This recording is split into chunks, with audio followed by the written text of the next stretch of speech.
Good afternoon, everybody. From February 20th to the 22nd, President Biden will travel to Poland. He will meet with President Duda of Poland to discuss our bilateral cooperation, as well as our collective efforts to support Ukraine and bolster NATO's deterrence. He will also meet with the leaders of the Bucharest Nine, a group of our Eastern Flank NATO allies, to reaffirm the United States' unwavering support for the security of the alliance. In addition, President Biden will deliver remarks ahead of the one-year anniversary of Russia's brutal and unprovoked invasion of Ukraine, addressing how the United States has rallied the world to support the people of Ukraine as they defend their freedom and democracy, and how we will continue to stand with the people of Ukraine for as long as it takes. With that, my colleague John Kirby from the NSC is going to come up and share some words and take some questions. Afternoon, everybody. Just a couple things here at the top. I think you know President Lula from Brazil is here today.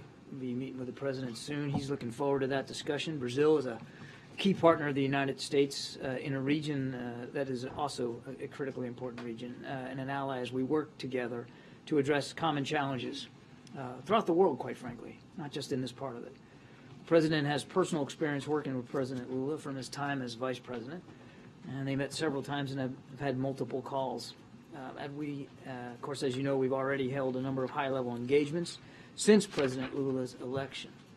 President Biden called President Lula shortly after he was elected to congratulate him and begin identifying areas where the two countries could work together. National Security Advisor Jake Sullivan traveled to Brazil for meetings with then-President-elect Lula and members of his incoming administration. And Secretary of the Interior Deb Haaland led a presidential delegation to Brazil for the inauguration. And of course, following the January 8 attack on Brazil's democracy, President Biden was quick to call President Lula to convey the United States' unwavering support for democracy in Brazil. The two have had, or they will have, a packed agenda here today, discussing issues that are important to both of them, and as I said, to the region and to the world. That includes combating climate change, stimulating economic development, strengthening democracy, promoting human rights and inclusion, as well as managing irregular migration. Now, this meeting between the two leaders will strengthen the relationship between the United States and Brazil and will help set the stage for upcoming high-level engagements between our two countries. One more note before we jump into questions, and this is just an update on U.S. efforts to respond and to help provide assistance to the people of Turkey and Syria in the wake of those devastating earthquakes. We are ramping up our assistance to these earthquakes that have now killed more than 20,000 people in Turkey and Syria, including, that we know of, at least 8 American citizens. Now, this is a terrible tragedy, obviously, and our hearts continue to go out to all those impacted. We remain in close contact with our Turkish allies at every level of government, including, of course, a phone call between President Biden and President Erdogan. Yesterday, we announced that the United States will provide $85 million in life-saving assistance to provide shelter to the displaced, as well as food, medicine, and other desperately needed aid. In Turkey, a USAID disaster assistance and response team is already on the ground, and 2 of our most highly trained urban search and rescue teams are conducting operations in support of Turkish rescue efforts in Adıyaman, one of the hardest hit areas inside the country. These teams have nearly 200 personnel combined between them, specialized equipment and canine support dogs as well. They have been able to expand their operational reach with the support of U.S. military Black Hawk helicopters. And because of the extensive damage to roads and to bridges, ground transportation, I think you can understand, is pretty challenging. They'll continue to run airlift operations from Incirlik, transporting rescue personnel to sites that they are most needed to conduct operations. The DART teams, as we call them, are also conducting structural damage assessments of many buildings and infrastructure. To date, they have been able to cover more than 630 sites across Adıyaman. In Syria, our humanitarian partners continue to urgently scale up response efforts to reach people in need. That work will include, or has included, chartered flights that are transporting essential medical supplies and teams distributing hot meals and other food. As of this morning, the United Nations and its partners successfully completed its second cross-border humanitarian convoy into northwest Syria, and one of our humanitarian partners delivered 14 additional truckloads of supplies through the Bab al-Hawa crossing, totaling now 20 trucks of critical medicines, food, and water to people in need over the last 2 days. To underscore that U.S. sanctions will not prevent or inhibit prohibiting humanitarian assistance in Syria, yesterday the Department of Treasury, I think you saw, issued a broad general license to provide additional authorizations for disaster relief assistance to the Syrian people. We already were able to deliver humanitarian assistance without this general license, but we wanted to underscore the importance of humanitarian aid getting in, and so the Treasury went ahead and issued this license as well. This license will be in effect for 6 months. U.S. humanitarian assistance is delivered directly to the Syrian people, no matter where they live. We are determined to do all that we can to help those affected by these earthquakes in the days, weeks, and months ahead, as required. Thank you. So, Poland. Why the president decided to go to Poland? What message he wants to deliver? And is there any chance that he would visit Ukraine during his visit to Poland? And I have also one on President Lula's visit. President Lula said he wanted to create a group of countries, including China and India, to mediate peace between Ukraine and Russia. Does the president support this effort? Is this the right time for opening negotiations? Yeah, well, there's a lot there. So look, on the trip, I don't have any other additional stops to speak to. Karine announced the purpose of the trip, and that's to go to Poland. And in Karine's opening statement, I think she answered your main question, which is what does he want to talk about? He wants to talk about the importance of the international community's resolve and unity in supporting Ukraine for now going on a year.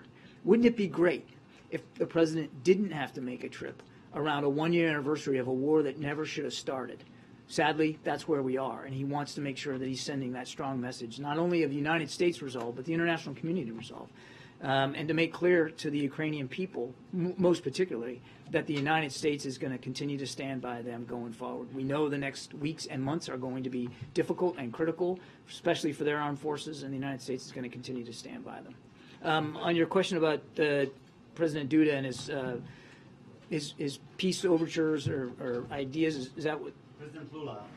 Lula, I'm sorry. Lula, yeah. He said that he wants to create a group of countries to negotiate peace in Ukraine, and those groups, according to him, would include China, India, maybe some other countries. Well, I certainly would refer to President Lula to speak to his ideas. I think in the aggregate, we all would like to see this war end today.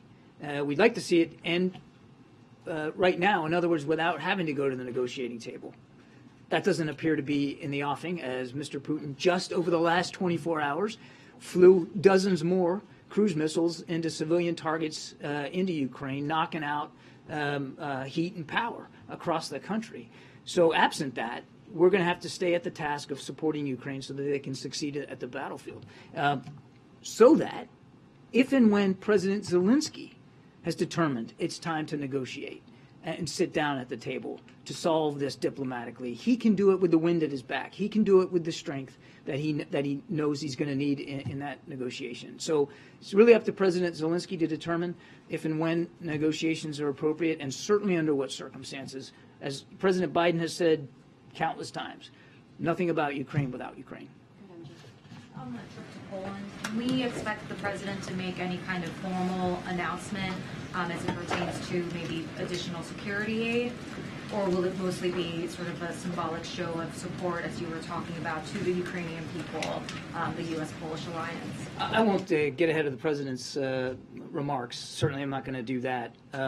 Again, the president will make it very clear that the United States will continue to stand with Ukraine for as long as it takes. He will continue to call for the kind of international unity that we've seen, not just across NATO, but across the world, or not just across Europe.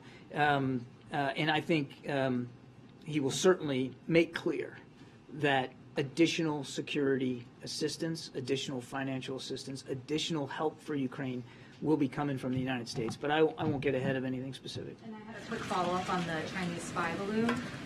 This idea that President Xi Jinping may not have been aware of the order to send this balloon over U.S. soil, what would that tell you if that were true about his grip on his own government? Is it possible that it suggests a kind of power breakdown? Is it surprising to the U.S.? We certainly can't confirm these reports about President Xi's personal knowledge of that, and I would refer you to the PRC to speak to their own leadership issues and information sharing. What matters to us is that this was a violation of our sovereign airspace, and clearly with intent. Now, whose intent? I don't think we have a perfect picture of that right now. Clearly, without question, the intent of the PRC, because we know that this balloon belonged to them.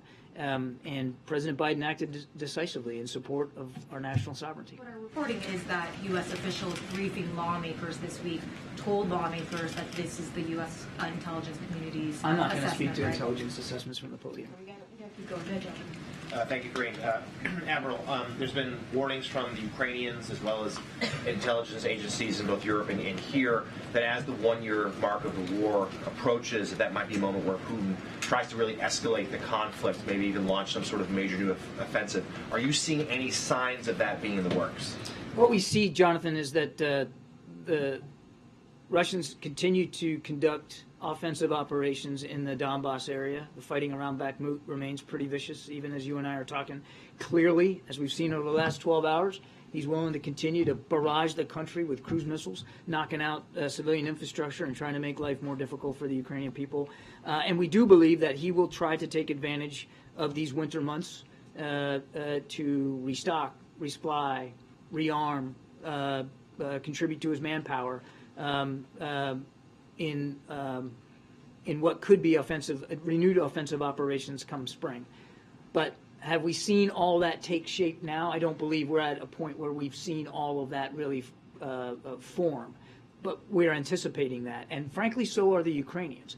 And that's one of the reasons why you've seen in just recent weeks the kinds of security assistance packages from the United States and from others that are more advanced capabilities, the kinds of capabilities that will allow them to fight in open terrain, combined arms capabilities, armored capabilities, artillery. All of that is designed to help them prepare for whatever the Russians might be planning in the spring. All that's to say, we do expect that, again, as the weather improves, the fighting will probably get more vicious. Thank you, Karine. Hi, John. I have more follow-ups on the Lula visit as well as the assistance U.S. providing to Turkey. But really briefly, can you speak to rumors that there is another Chinese balloon above Alaska or any other parts of U.S. territory that the U.S. shot down? So I can confirm that the Department of Defense was tracking a high-altitude object over Alaska airspace in the last 24 hours. The object was flying at an altitude of 40,000 feet and posed a reasonable threat to the safety of civilian flight. Out of an abundance of caution and at the recommendation of the Pentagon, President Biden ordered the military to down the object. And they did, and it came inside our territorial waters. Those waters right now are frozen, but inside territorial airspace and over territorial waters. Fighter aircraft assigned to U.S. Northern Command took down the object within the last hour. Okay. Can I just follow up, John, and thank you for that. That's really helpful. Can you give more details on the support that U.S. is providing to Turkey? Specifically, we understand that the USS George H.W. Bush is on standby. Can you update us on whether there's been any communications with Ankara on whether the ship will be any part of humanitarian efforts? I think I updated as much as I could right now. What we're doing is what I put in my opening statement. You're right that there are naval assets that are in the Mediterranean and under the command of U.S. Naval Forces Europe. The commander of U.S. European Command has designated the commander of U.S. Naval Forces Europe as in charge of the operational coordination for military assets, and he is doing that. I cannot speak to any specific contributions by the aircraft carrier USS George H.W. Bush, but obviously there's lots of there's lots of capabilities in the Mediterranean region that could be brought to bear, but we're working, and this is a really important point, we're working in lockstep with our Turkish counterparts here to make sure that what we're providing is what they need at the scale and the speed that they need, and not trying to overwhelm their system with unneeded material or unneeded capability. So there's, you talked about the bush, but there's a lot of military capability on the continent under the European commander's authority that could be used. But again, we want to make sure that we're doing this appropriately through Turkish counterparts. Really briefly on the visit by President Lula, can you speak about how? I'm going to come around. She's still asking questions. I hear you. I hear you. Just the last question. Than I do. Just the last question. Can you speak on how Brazil can be a partner in monitoring irregular migration, specifically because Brazil has been a route for Africans coming to the U.S. Through Mexico? As I said, I would expect President Lula and President Biden to talk about the challenges of irregular migration. You saw the Vice President just this week holding a conference of some of our neighbors about this call to action to try to get at the root causes. And certainly we look and would welcome President Lula's ideas and perspectives on how we can get at the root causes of all the migration in this hemisphere. Thank you. When I hear news, I just get very excited. So, fancy that. yes. So can we just go back for a moment? So another aircraft of some sort, airship, balloon, something was shot down today. Who owns it? What were the circumstances? Was the president directly involved in ordering this? And is wreckage being recovered? Okay, so I'm going to try. Remind me if I forget something. Okay. Yes, the president absolutely was involved in this decision. He ordered it at the recommendation of Pentagon leaders. He wanted it taken down, and they did that. They did it using fighter aircraft assigned to U.S. Northern Command. The Pentagon will have more to say about the details of this later on this afternoon. It's only just within the last hour. We're calling this an object because that's the best description we have right now. We do not know who owns it, whether it's state-owned or corporate-owned or privately owned. We just don't know. We don't know. As I said, state-owned. We don't know if it's state-owned, and we don't understand the full purpose. We don't have any information that would confirm a stated purpose for this object. We do expect to be able to recover the debris. Since it fell not only within our territorial space, but on what we believe is frozen water, so a recovery effort will be made, and we're hopeful that it'll be successful, and then we can learn a little bit more about it. Was its appearance like the Chinese aircraft? No, it was much smaller than the spy balloon that we took down last Saturday. The way it was described to me was roughly the size of a small car, as opposed to a payload that was like 2 or 3 buses size, right? So much smaller, and not of the same, no significant payload, if you will. And lastly, is it now the policy of the United States that if unidentified aircraft are over U.S. territory, that it is likely the president will choose to shoot it down? The president will always act in the best interest of our national security and in the safety and security of the American people. Jackie, we're going to get you guys. John, so the Pentagon ordered this new object be taken down over Alaska. The president ordered it. The president ordered it. So is it a fair takeaway then that the Pentagon regrets not taking down the first balloon before it crossed the entire U.S.? Well, I'm not going to speak for the Pentagon. I can tell you that the president doesn't regret the way that we handled the first balloon. That time first of all, apples and oranges here in terms of size. As I said, this was size of a small car, and it was over a very sparsely populated area, but also more critically over water space when we ordered this down, as we did the last one, but a completely different size, and the debris field for this we expect to be much smaller than would have been for the other one. That's difference one. Difference two, we knew for a fact that the PRC balloon that we shot down last week was in fact a surveillance asset and capable of surveillance over sensitive military sites, and that it had self-propulsion and maneuver capabilities. There's no indication that this one did. The other one, the first one, was able to maneuver and loiter, slow down, speed up. It was very purposeful, that flight path inside the jet stream. That would suggest that maybe you should And- have it out over Alaska too, though. Well, look, the Pentagon's already spoken to this question about whether or not they should have or could have shot it down over Alaska airspace. So I would refer you to, there was 2 hours and hours of testimony yesterday on that. On the communications, though, we still don't know, and correct me if I'm wrong, we don't know what intelligence or communications could have been collected or what devices they were targeting, as I understand it. So that being said, how can the president say it was not a major breach if we don't know that? What we do know is we knew the basic flight path of this thing, and we were able to take steps at sensitive military sites that we believed would be along the flight path to significantly curtail any intelligence ability that the Chinese could get from the balloon. Certainly curtail anything that would be above and beyond what they normally try to collect through other means.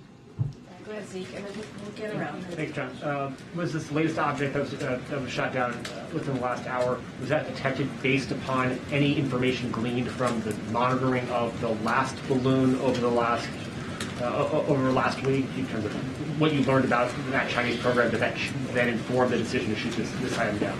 I think I'd be careful saying that anything specific to what we've learned from that last platform. And we were able to collect some information from it while it was in flight. That was another reason why we let it traverse over land the way it did. But I would be I would not say that information gleaned from our surveillance of that surveillance balloon provided insights that permitted this detection and track. And as of this moment, are you convinced that you shot down? Do you know what you shot down? That it wasn't just a harmless weather balloon. That there was some motivation flying this over U.S. airspace, or is it truly? I think we're going to try to learn more. I can tell you it was an object. It was at 40,000 feet, and the predominant concern by the president was a safety of flight issue at that altitude. Remember the one that we shot down last Saturday? It was at 65,000+ feet. So no threat to civilian aircraft. This one at 40,000 feet could have posed a threat to civilian aircraft, and it did not appear to have the maneuverable capability that the other one did. So, virtually at the whim of the wind. Thank you, Karine. So just thank you, Purvi. So to follow up on what you just said about civilian aircraft, is that what you meant initially when you said there was a reasonable threat to shoot it down? Yes, my exact words were reasonable threat to the safety of civilian flight. Okay, and given what you said earlier about intent with regard to the Chinese spy balloon, does the U.S. give any credence to the Chinese argument that the balloon accidentally veered off course and ended up where it did? You're talking about the one from last week? Yeah. Say that again. Was it? Does the U.S. give any credence to the Chinese argument that this thing accidentally veered off course and ended up where it did? No. So, was it targeting specific places? Was it targeting military sites? What we know is that the flight path it executed took it over sensitive military sites. What we also know is that it could maneuver, that it had propulsion capability and steerage capability, and could slow down, speed up, and that it was on a path to transit over sensitive military sites. Thank you. Thanks, Admiral Kirby. On the latest object, you said it did not appear to have the maneuverability capabilities that the Chinese spy balloon have. Did it have any maneuverability, or was it flying on its own? At this time, all I can tell you is it did not appear to have the ability to independently maneuver. We'll we'll attempt recovery, and we'll see what we can learn more from. And then just one more on the Chinese spy balloon. We're reporting that the U.S. is about to impose export controls on Chinese companies that are believed to have been involved in that balloon surveillance program. Can you confirm that and say when the administration might impose those export controls? I'm not in a position to confirm those reports right now, and I'd refer you to the Department of Treasury. Thank you, Admiral. I believe you said this was shot down, or at least it landed in the waters or the frozen waters off the coast of Alaska, correct? That is our initial assessment. So is the policy still, considering the first one was shot down off the East Coast and this high-altitude object was shot down off the West Coast, is the policy at this point in time you could shoot it down if it's over a body of water? I wouldn't derive from these two incidents some sort of policy that comes out of it. The president will always act in the best interest of the American people and international security. Last week, we were talking about a surveillance asset that was purposely flown over the continental United States. In the case today, we're talking about an object. Again, we don't know a lot about it, but that at its altitude represented a potential threat to the safety of flying customers, civil air traffic. Based on your broad and deep experience, who do you think might own or have flown this thing in the air? I have no idea. Good, Mary. You know, you don't know who owns it, who's flown it, but has anyone from the administration reached out to the Chinese to see whether they will claim this new object? I know of no outreach this afternoon to the Chinese government about this. The State Department over the weekend, or the last few days, I'm losing track of days, but since the first spy balloon, confirmed that they think that these Chinese spy balloons have gone over 40 countries. Considering that fact and this new development today, what's next on a larger diplomatic front? The U.S. talking with allies about how to police the skies, about how to bring this to the UN to figure out what to do? We are talking to dozens of nations who we know have been overflown by Chinese surveillance balloons, part of this program that the Chinese have invested in, to share with them the context and information that we've learned by the forensics we've done since we came in office about this particular program. And I would remind you that we briefed Congress in a classified setting back in August about this. This is not something we haven't been trying to learn more about. We've been aware of it and trying to glean more information from it. And this, we expect that the recovery of the debris from the balloon we shot down on last Saturday, will help us gain even more information. But we are in the active conversations with many of these countries who we know have been overflown. Yeah, where specifically in Alaska was the high altitude object shot down? So the Pentagon will be talking more about this a little bit later. They'll probably have more detail for you. But the general area would be just off the very, very northeastern part of Alaska, right near the Alaska-Canada border. So near the Arctic Ocean? Well, yeah. In fact, that's where it went down on that northern side of Alaska, near the Canadian border, on water that is frozen in the yes. In the never over land. No, it was. It was. Okay. Yeah. And it was shot down within the last hour. When did the U.S. first get intelligence that it existed? The knowledge about the balloon and the track first came to our attention last evening. Okay. What time thereabouts? I don't have an exact time on the clock for you. It was last evening. Well, have you ruled out, or not ruled out, but you have not determined that it was surveillance in nature, correct? We haven't ruled anything in or out. And that's why we're calling this thing an object. And you just called it a balloon. You misspoke there. I'm sorry. It's not a yes. I'm sorry. You can't say it's a balloon either. You guys have me with a balloon on the brain right now. This was an object. Let me just clarify, I'm not classifying it as a balloon right now. It's an object. We're still trying to learn more from it. That it landed on water that is frozen could help us assist, make it easier for us to try to recover some of the debris. The U.S. Northern Command is examining what the possibilities for that are. You said you have no knowledge of any outreach to the Chinese yet from the administration. Are there plans to reach out and ask whether they... I know of no plans to reach out to the Chinese specifically on this. I want to stress again, we don't know what entity owns this object. There's no indication that it's from a nation or an institution or an individual. We just don't know. Foreign entity, right?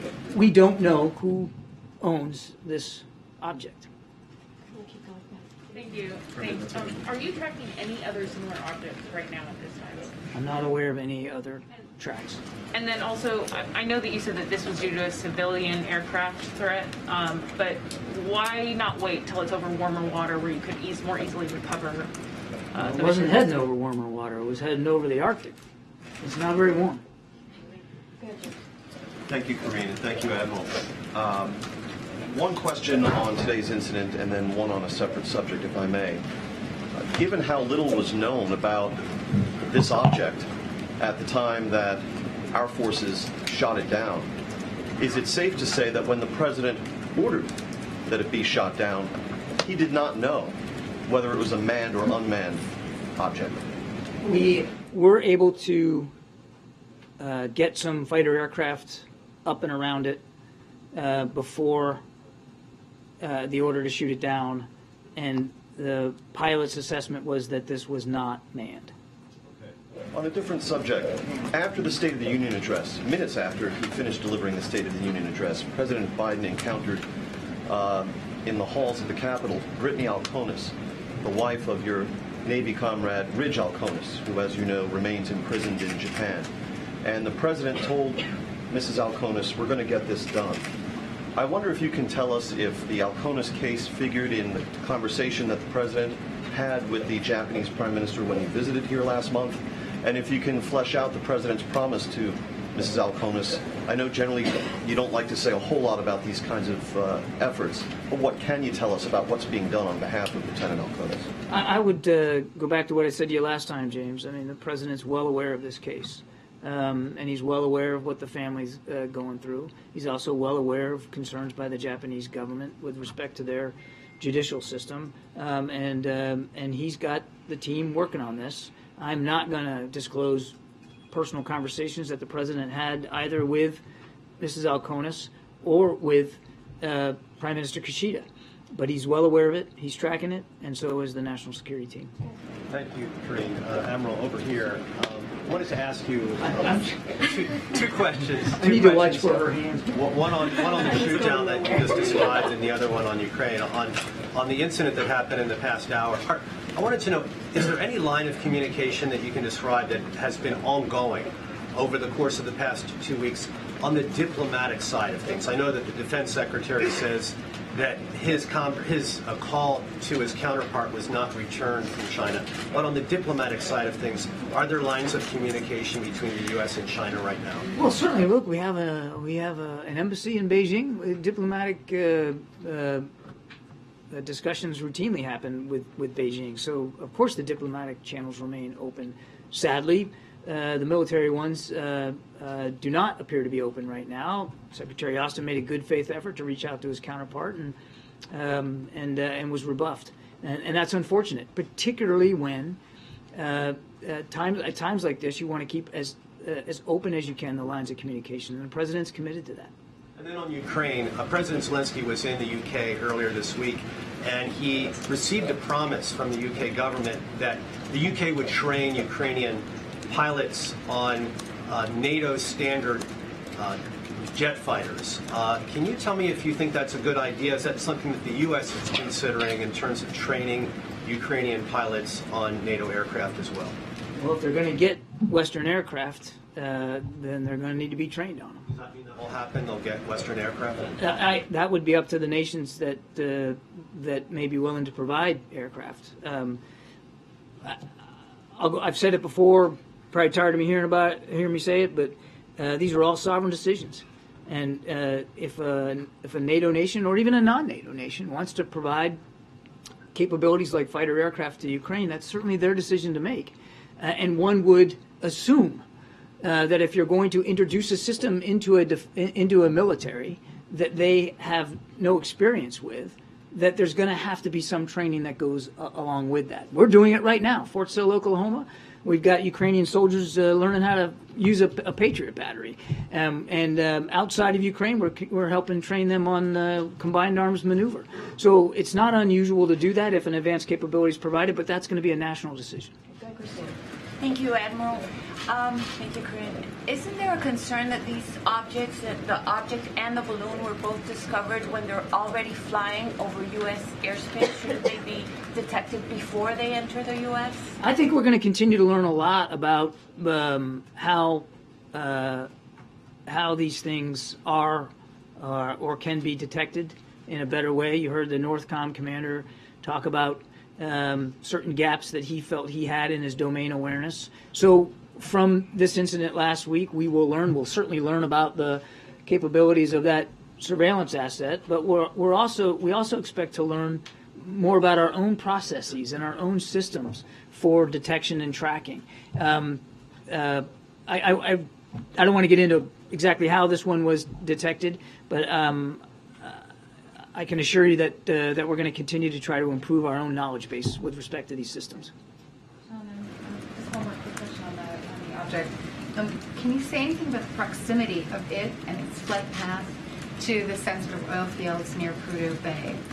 And was there any threat at all at any point to that equipment in that region of Alaska? I'm referring to the Pentagon for more detail about the track. Again, this just all happened within the last hour, so I don't know what the proximity was to oil fields. And your second question was?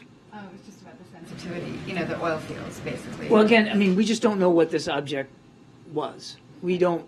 It'd be difficult for me to point to a threat or a specific concern, such as oil fields, when we don't really understand what this object was doing. I understand. And then I just have one more quick question on the Russian, completely different topic. The Russians have said they're going to cut oil output now. What is the U.S. response to that? And will you reach out to OPEC to ask them to sort of compensate the difference so that the price of oil doesn't escalate at a time when you're just starting to see inflation? Once again, Mr. Putin's willing to weaponize energy.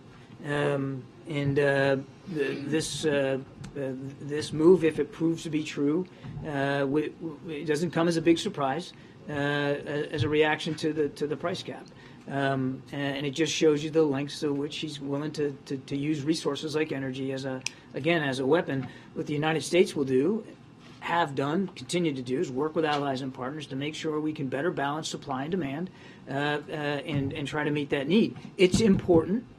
We still believe that Mr. Putin not be allowed to profiteer in an inappropriate way off of the oil he puts on the market so that he can then fund his military in the field.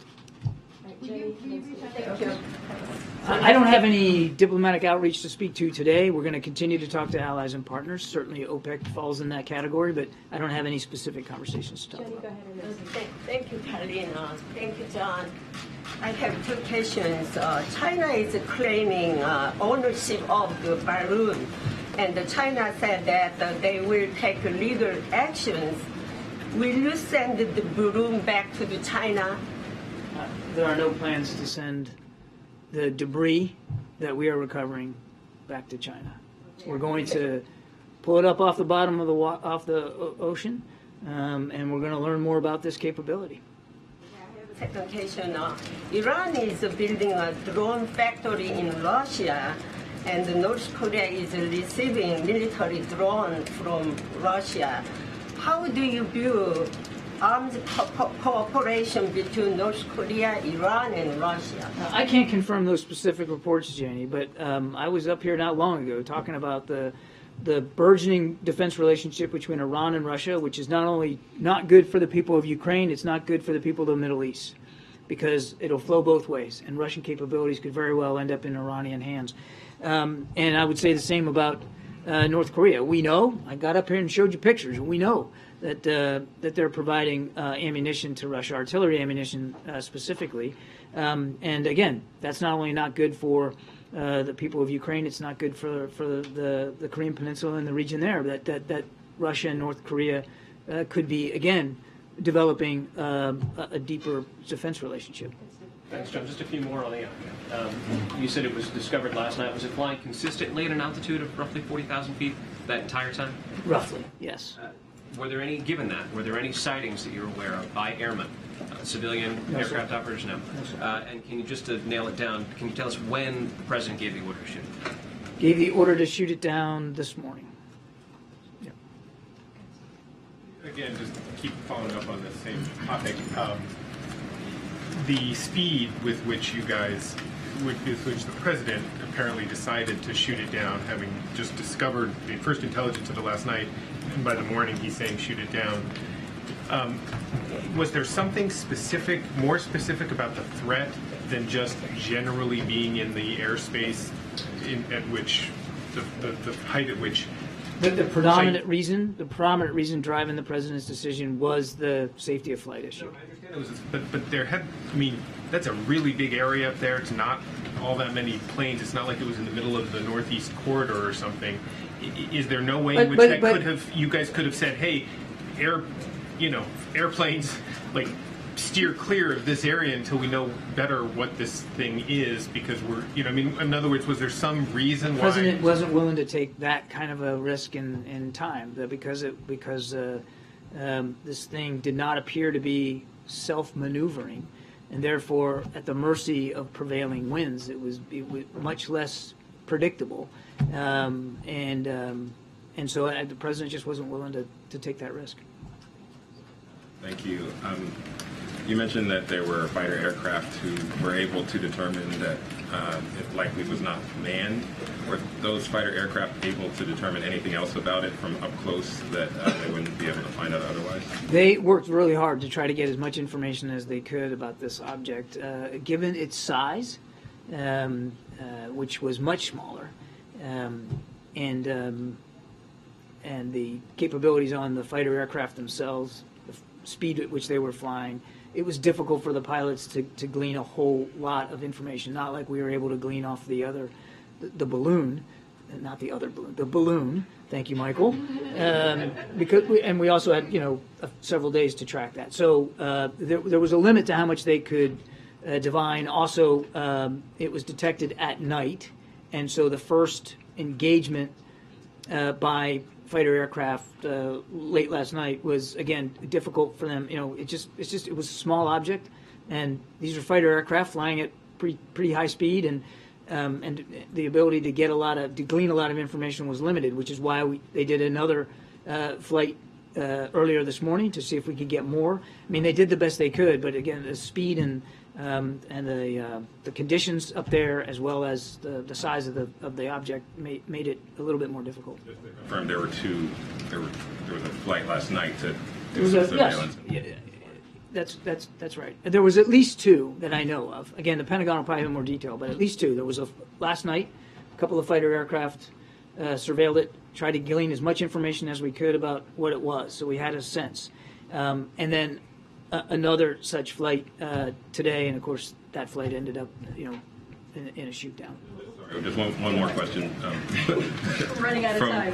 From the White House podium, do you have a message for whoever is responsible for this aircraft, or anyone who may have similar aircraft, about what the White House is doing? I'd rather than sending some sort of message in that way, I would just tell you that we're going to remain vigilant about our airspace. We're going to remain vigilant about the skies over the United States. And as I said earlier, the president takes his obligations to protect our national security interests and and the safety and security of the American people is paramount. And he's always going to decide and act in a way that is commensurate with that duty. That's the real takeaway here. Okay, way in the back. Did the U.S. ask Brazil to block Iranian warships from docking in Rio, and if so, why? We did not ask the Brazilians to block that. Those ships are sanctioned ships specifically, and we don't want to see them dock anywhere in this hemisphere. And we've been very clear about that. But there was no specific ask made of Brazil. That's a sovereign decision that President Lula has to make. I wanted to follow up on a question I asked you in September. In light of the Chinese spy balloon incident, does this administration consider Chinese land purchases near U.S. military bases a national security threat? We are always concerned about potential foreign collection near or around our military sites. And you're right. Last week is a good example of that. We take that seriously, whether that's terrestrial related or whether it's from the air. And I think I'll just leave it at that. Would you be working perhaps with Congress to put in place legislation to prevent that kind of We are ownership? always willing to work with Congress to address our national security interests and threats as best we can. Thanks, Karine. Thanks, Admiral. So, Thank you, Karine. Admiral, just real quick, is there a timeline for recovery of this object? You'd have to talk to the Pentagon. I don't know. Again, guys, this just happened within the last hour and a half, and they're still assessing where this thing landed and the degree to which they can get to it. And on the Poland visit, I know in the statement that you put out, Karine, it says that the president is going to meet with leaders of the eastern flank NATO countries. Are any other European leaders, NATO leaders, expected to join the president on this trip? We're still putting the agenda together. The predominant reason to meet with them, the Bucharest Nine, as you call it, is to really talk to those nations who are literally on the eastern flank of the NATO alliance. But I can't rule in or rule out that there may be additional attendees or additional meetings that the president might have. Thank you very much. Hello, John. Over here. Yeah, thanks. Yeah. Back to Lula, if you can remember him. Is there going to be any commitment to the Amazon Fund by the United States during this visit? I think let's have the visit occur here shortly, and we'll provide you a readout. I don't have anything specific on that. Thank you. So, John, the U.S. Special Presidential Coordinator for Global and Infrastructure Energy is in Angola. So he met with President Lorenzo. Can you elaborate a little more on this visit? I don't have any information on that. We'll take the question and see if we can get you a better answer. Just a quick one on the timeline. Was the president briefed on the object last night when the track first came to the administration's attention? He was. He was as soon as the Pentagon had enough information to provide him, they did that. Last question. Ukraine. Thank you, madam. Thank you, John. As far as Russia's war against Ukraine is concerned, 1 year now, does President believe that when Prime Minister Modi of India told President Putin to stop the war, and this is not the way that this time that war should go like this, and you think there is still time for Prime Minister Modi to stop the war or convince President Putin? I think there's still time for Mr. Putin to stop the war. I think there's still time for Mr. Putin to stop the war. Prime Minister Modi can convince? I'll let the Prime Minister speak to whatever efforts he's willing to undertake. I want to stress it again, Goyle. I mean, certainly the United States would welcome any effort that could lead to an end of hostilities in Ukraine that are in keeping with President Zelensky's objectives and his leadership, his determination of what is acceptable to the Ukrainian people. Nothing about Ukraine without Ukraine. So President Biden has said this, gosh, dozens of times. We think this war could end today. It should end today. The single person responsible for what the Ukrainian people are going through is Vladimir Putin, and he could stop it right now. Instead, he's firing cruise missiles into energy and power infrastructure and trying to knock out the lights and knock out the heat so the Ukrainian people suffer even more than they already have. He could end it right now. And since he's not willing to do that, clearly, we've got to make sure we can help the Ukrainians succeed on the battlefield so that when President Zelensky determines it's time to negotiate, and he's the only one that can make that determination, he can do it with the strongest hand possible. And finally, sir, 1.4 billion people in India are waiting for President Biden to welcome. When is the next trip? I don't have any travel, other than the travel that Karine talked to today, I don't have any travel to announce. Thanks, guys. Thanks, Admiral. Thanks, Admiral. Okay, now for the boring part of the briefing. We just have a few minutes, guys, so we don't have a lot of time. So let me just go over the week ahead. So later today, as you all know, the president will hold a bilateral meeting with President Lula of Brazil. Tomorrow, the president and the first lady will welcome governors and their spouses for a black tie dinner at the White House. The vice president and the second gentleman will attend. On Tuesday, the president will deliver a keynote address during the National Association of Counties at the Washington Hilton Hotel, and we'll certainly have more to share on the week ahead in a day or two. And finally, there is a bittersweet day for us, a bittersweet moment for the communications and press teams and all of us here at the White House. I've gotten to know Kate Bedingfield as a colleague and a friend, being in the trenches together and representing the president's agenda together. I've actually known Kate since 2007. That's a whole nother story. But Kate has been fighting this fight on behalf of the president since long before the campaign was launched, going back to when she was his communications director as vice president. She's been a trusted source of strategic advice and an unflinching voice for the president's message and values, playing an integral role in our successes these first 2 years and on the campaign. She's also a pillar of this team, which she helped build as the deputy campaign manager across the primary and general elections.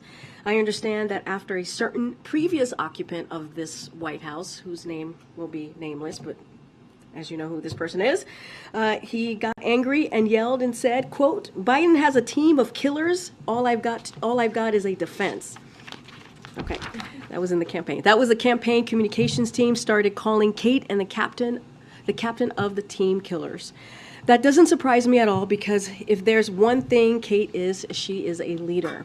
We're very sad to see her go, but no one has earned some time with their children, spouse, and dog more than Kate. And I look forward to welcoming Ben LeBolt. As you all know, he has been announced to replace Kate as communications director back to the White House. Ben has had a top role, communications role, on the last 3 successful Supreme Court nominations by Democratic presidents. We all got to work with him closely when he was the head of communications for the confirmation of now Justice Jackson, and we're glad that he is coming back to be a more permanent part of the team. I've known Ben for many years, including both Obama-Biden campaigns and the Obama-Biden White House, where he worked on climate change and civil rights. I was happy to reconnect with him when he took over communications for nominations during the transition, helping advance the case for the most diverse cabinet in history and for a host of groundbreaking sub-cabinet positions as well. He brings a cutting-edge understanding of modern communications to the table, and I know he'll fight hard for the president's agenda in the upcoming months and years. I also know that Ben is making history. As you know, we believe here in the Biden-Harris White House that representation matters. He will be the first openly gay communications director, which is very, very important indeed. Okay, with that. Zeke.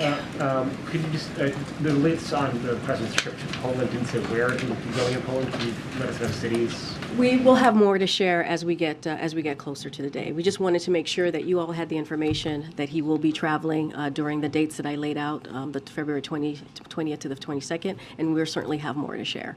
Briefly, a different topic. Last night, reporting the former vice president was subpoenaed by the special counsel Jack Smith as a result of some of the investigations that were out of the previous administration. That obviously raises a bunch of privilege concerns. Did the president waive executive privilege for the former vice president's testimony before a grand jury, or these examples? I'm just not going to, as you can imagine, not going to speak to this. I'm just going to refer you to the Department of Justice. Okay. Oh, nobody has a question. I can leave right now. Karine, thank you. New Inspector General report accuses the architect of the Capitol, Brett Blanton, of a bunch of things: widespread misuse of taxpayer-funded government vehicles, misleading information to investigators, impersonating law enforcement. That's in addition to making the decision not to go to the Capitol on January 6, 2021, which outraged Democrats and Republicans. And the president is the only person who has the authority to fire him. Is that something he's considering? So obviously, we're taking this very seriously, and we're seeing the reports as well, as you know, and we take any advice that the members of Congress or any action that they want to take very seriously as well. I just don't have anything for you at this time to speak to on that particular matter. Okay, Justin. The House passed on a bipartisan basis, overturning D.C.'s new criminal code and also a law that would allow non-citizens to vote.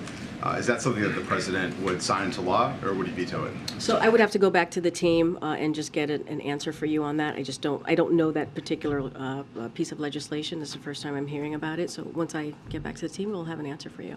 Okay, Steve. Hey, Karine, while this briefing's been underway, the National Archives has released some of the communications between the president's personal attorneys and the agency. One of them, dated on November 8th, has a communication between Gary Stern, who was the general counsel of NARA, and Bob Bauer, the president's attorney, in which it references boxes in a Boston office.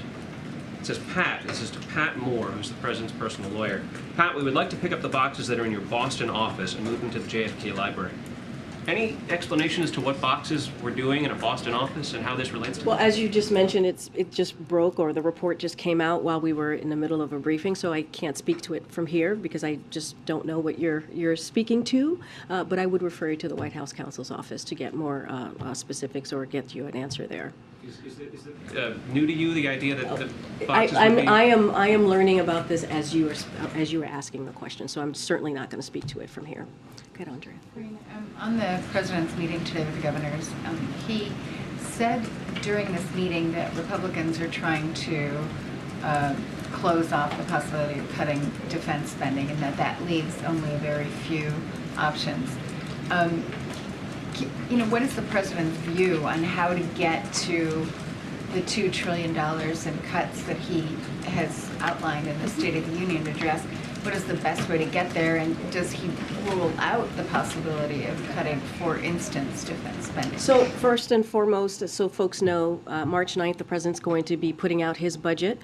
We have asked the House in Congress, the Republican House, to put out their budget as well, a more robust, right, a budget, so we know exactly what it is that they are putting forth, the cuts that they want to put forth, and so that we can see, not just us, but the American people can see.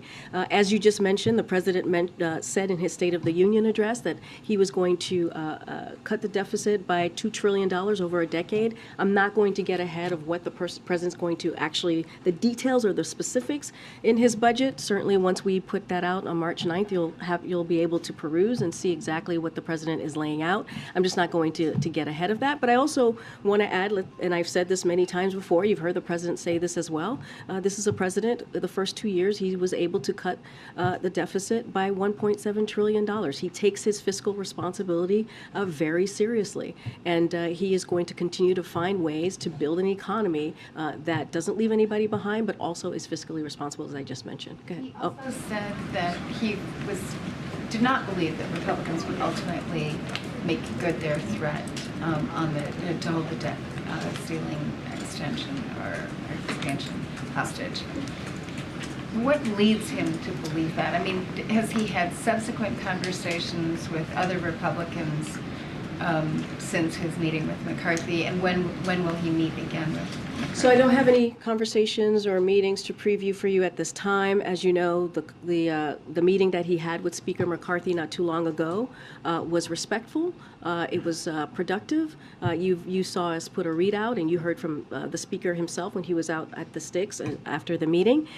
Look, it's pretty simple and it's pretty straightforward. We believe that Congress has a constitutional duty to get this done, to lift the debt ceiling. We've been saying that, and they should do it without conditions. That hasn't changed. They did it 3 times with the last president. You've heard me say the number 78 many times in this briefing room. That's how many times that they have been able to get this done since 1960.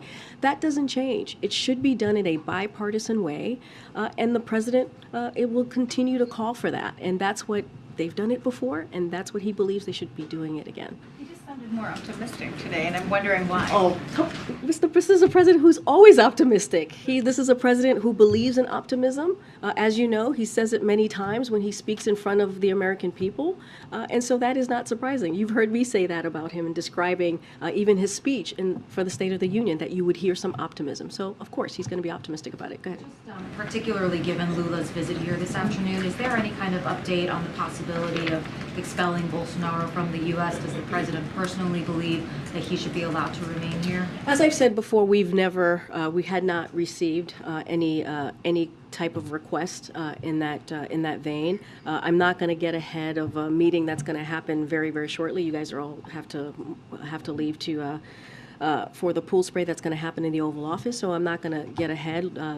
President Lula is going to go to the sticks right after the bilat, I believe, and take many questions from many of you. So I'm certainly not going to get ahead of what's going to come up in that meeting or what the agenda might be. I think the Admiral did a good job laying out our expectations, but I will let President Lula speak to that.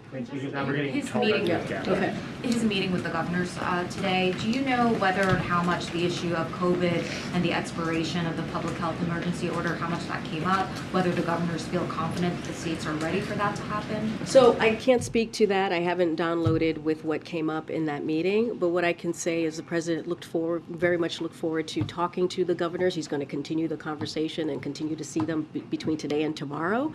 And they've been great partners with us with all of the different historical pieces of legislation that we have been able to get done, and also that they're seeing the effects of in their own state.